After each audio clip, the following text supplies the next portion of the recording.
This next activity is a good way to recycle vocabulary, and it's particularly useful as the last lesson of the week or term, when you want to do something useful in English, but also give the students a relaxing lesson. The activity could last the whole class if the students are inspired. This game is to remember some of the vocabulary that we've been looking at. There are going to be 3 teams, okay? This is Team A, the front row, Team B, middle row, Team C, back row, okay? What we do is, there's a board here, and we've got numbers down here, letters across here. The idea is to make words.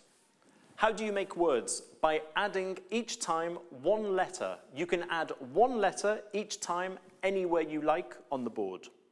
You tell me where you want to put the letter by saying, for example, C5, and then you tell me the letter you want. Okay? If you make a word with 3 letters, you get 3 points. If you make a word with 4 letters, you get 4 points. If you make a word with 5 letters, you get 5 points. Good. If you make a word with 2 letters, you get 2 points. nothing. I always want words of 3 letters or more. Okay. If, for example, you repeat a word, imagine that somebody puts tree and then another team in a different place puts the word tree, you only get half points, right?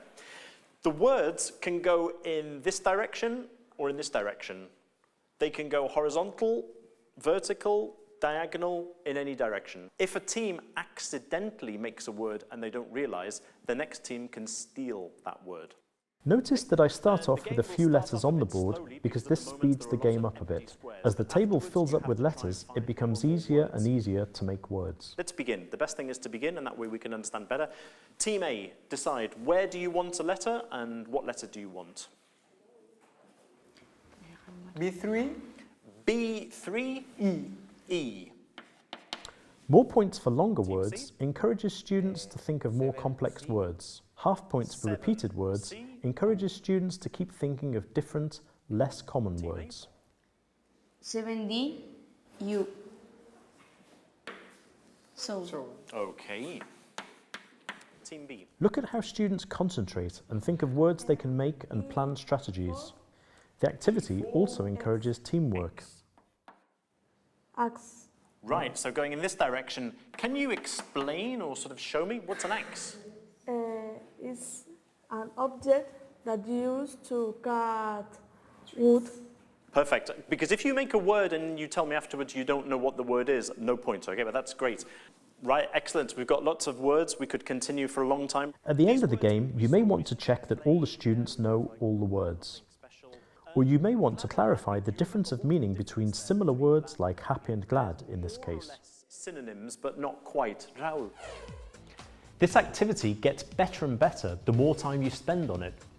Suddenly, by adding 1 letter, students realise that they have made a 6 or 7 letter word. Or they make 2 words. For example, net in one direction gives you 10 in the other.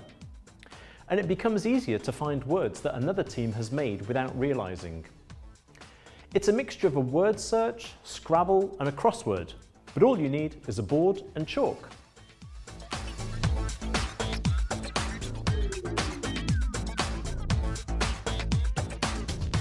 Don't forget to check out Gateway Online, where there's tons of materials both for teachers and for students, videos, games, worksheets, you name it.